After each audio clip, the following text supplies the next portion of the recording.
Infection récidivante, mycose vaginale rebelle, fatigue ou encore une mémoire qui nous joue des tours. Et si c'était une histoire de fer? Je suis le docteur Aurélie Sicot, rhumatologue et médecin du sport, et nous allons aborder le déficit en fer. Nous ne parlerons pas de la carence en fer, bien connue sous la forme de l'anémie par carence martiale. Nous allons parler du déficit marginal en fer. Donc, qu'est-ce qu'un déficit marginal? C'est un statut biologique, un statut micronutritionnel, trop faible pour couvrir les besoins de l'organisme et son fonctionnement optimal. On n'est pas dans cette zone de carence là qui est représentée sur le graphique tout à gauche. On va être sur des apports qui peuvent paraître corrects, mais qui sont en dessous des apports conseillés pour couvrir les besoins. On est dans une zone de déficit, juste dans cette zone frontière, où on va avoir des réserves dans l'organisme, mais qui ne seront pas suffisantes pour permettre un métabolisme optimal, une fonction optimale de l'organisme. Et cela peut avoir quelques conséquences. Quels sont les groupes à risque de déficit marginal en fer? C'est très fréquent, ça concerne surtout les enfants, les femmes en période de menstruation en âge de procréer, les végétaliens, les végétariens, les personnes atteintes de dysbiose, de pathologie du microbiote, les maladies inflammatoires chroniques et notamment les MICI. Ce sont les maladies inflammatoires chroniques de l'intestin, et les sportifs. À quoi sert le fer? Le fer dans l'organisme, il va avoir plusieurs intérêts, notamment sur la respiration. C'est lui qui va permettre le transport et le stockage de l'oxygène via l'hémoglobine, et il intervient aussi au niveau de la fonction musculaire pour stocker aussi l'oxygène sous la forme de myoglobine. Donc là, on a 70% de notre fer entre l'hémoglobine et la myoglobine. Le fer, il joue aussi un rôle au niveau de l'oxydation, en étant pro-oxydant au niveau de l'activité mitochondriale et antioxydant en étant cofacteur d'enzymes comme la peroxydase ou la catalase. Donc lui, il joue sur les deux tableaux pro et antioxydant. Il participe à la synthèse de l'ADN et à la défense immunitaire, notamment en activant des molécules de défense comme la lactoferrine. Ce qui explique qu'on a besoin quotidiennement de fer, et les apports nutritionnels conseillés sont de l'ordre de 11 mg par jour en population générale, et ils seront un peu plus importants chez les femmes, l'ordre de 16 mg par jour. Quels sont les signes qui doivent nous faire évoquer un déficit marginal en fer? Ça peut être des petits signes, pas forcément très parlants.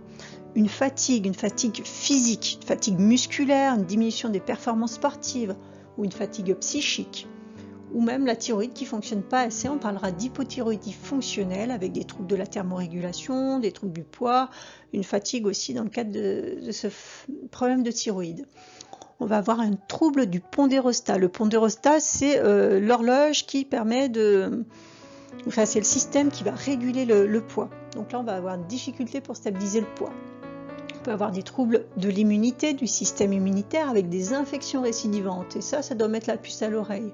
Chez l'enfant, le nez qui coule, les rhinites ou les otites qui récidivent, qui ont du mal à se traiter. Ou chez la femme, attention, mycose vaginale.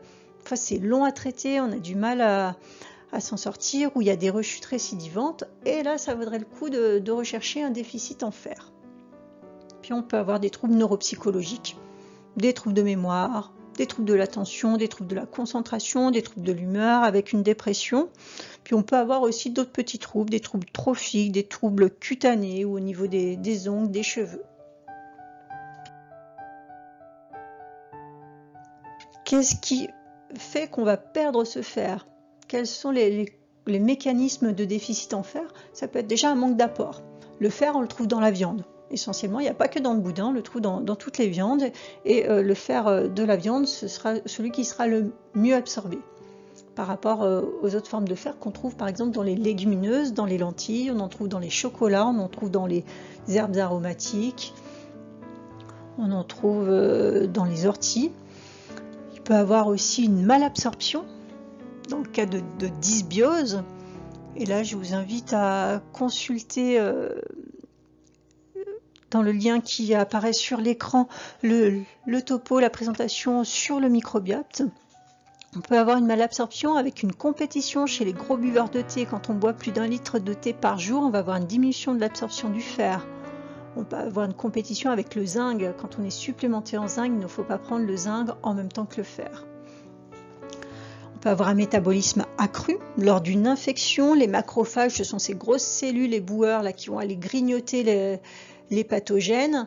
Et ces macrophages vont séquestrer à l'intérieur de leur organisme, vont séquestrer le fer biodisponible.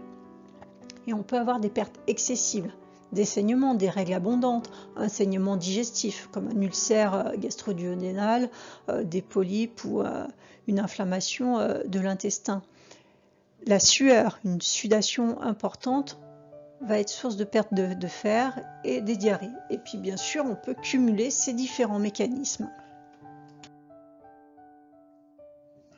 Le diagnostic, il est assez facile d'un point de vue biologique avec une prise de sang dosant la ferritine.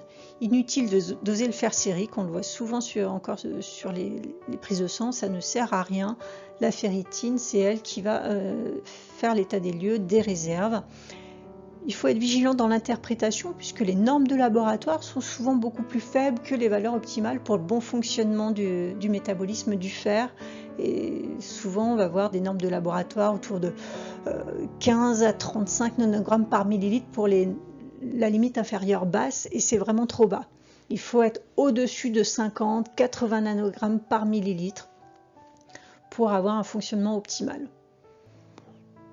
Pendant qu'on sera en train de faire une prise de sang pour doser la ferritine, on va doser la NFS, la numération formule sanguine, pour voir si on a une anémie. On va rechercher une inflammation avec la CRP, la vitesse de sédimentation, et puis on a d'autres facteurs comme le coefficient de saturation, les récepteurs solubles de la transférine qui vont nous permettre d'étudier un peu plus précisément ce métabolisme du fer.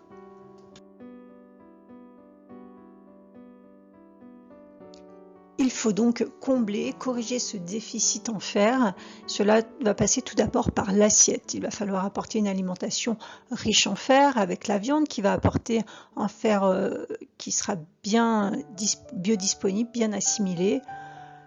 On pourra aussi compléter tout ça avec des lentilles, des légumineuses qui vont apporter du fer qui seront un peu moins bien biodisponibles. Donc ça, il faut le savoir, il faudra peut-être augmenter les quantités de ces fibres. L'ortie est une plante merveilleuse, bien qu'elle soit piquante, elle a de nombreuses vertus, elle est riche en fer, en antioxydants, en vitamine C, et on peut la cuisiner aussi bien en salade crue que cuite, sous la forme de risotto, sous la forme d'omelette, ou comme vous le souhaitez. Il faudra enrichir cette assiette d'antioxydants, sous la forme d'aromates, le romarin, le thym, des fruits, des légumes frais, puisque la vitamine D va augmenter l'absorption du fer de 200%. Et puis nous devrons prendre soin du microbiote qui est un véritable régulateur du fer en apportant des fibres prébiotiques, voire même des probiotiques. Et je vous laisserai vous reporter à la présentation sur le microbiote pour en savoir un petit peu plus.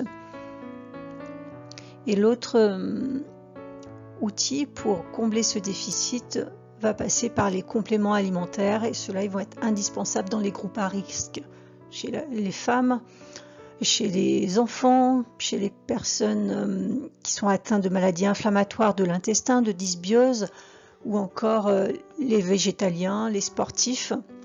Et il faudra s'orienter sur une forme organique qui sera mieux tolérée, mieux absorbée, à une meilleure biodisponibilité, comme le bisglycinate de fer. On retrouve des formes synergiques avec ce bisglycinate de fer associé à la lactoferrine, à des vitamines du groupe B, à de la vitamine C, qui sont tout à fait intéressantes. Hélas, sont remboursées uniquement les formes non organiques, comme le sulfate ferreux, qui est souvent moins bien toléré, avec des ballonnements, des douleurs abdominales, des diarrhées, et qui va être un petit peu plus difficile à prendre, surtout sur du long terme. Donc on conseille pour ces formes non organiques de faire des fenêtres thérapeutiques. On prend le traitement 5 jours sur 7, puis on l'arrête pendant 2 jours. C'est une forme qui est discutable, une préférence pour la forme organique qui sera vraiment mieux tolérée. que retenir de ce déficit en fer? Déjà, il est fréquent, il concerne surtout les enfants, les femmes, les végétaliens, les sportifs, les patients atteints de dysbiose ou de maladies inflammatoires de l'intestin. Il sert à beaucoup de choses, à la respiration, la fonction musculaire, à l'immunité, à l'oxydation. Et les symptômes ou les signes cliniques sont pas forcément très bruyants, mais il faudra s'interroger en cas d'infection récidivante de mycose vaginale qui traîne, en cas de troubles de fatigue, de troubles de concentration, de l'attention, de troubles du poids. Et il ne faudra pas hésiter à doser la ferritine, qui sera vraiment un bon témoin des réserves en fer. Et il faudra corriger avec une assiette riche en fer, en vitamine C, en fibres prébiotiques pour nourrir et prendre soin du microbiote, et s'aider de compléments alimentaires sous la forme de fer organique.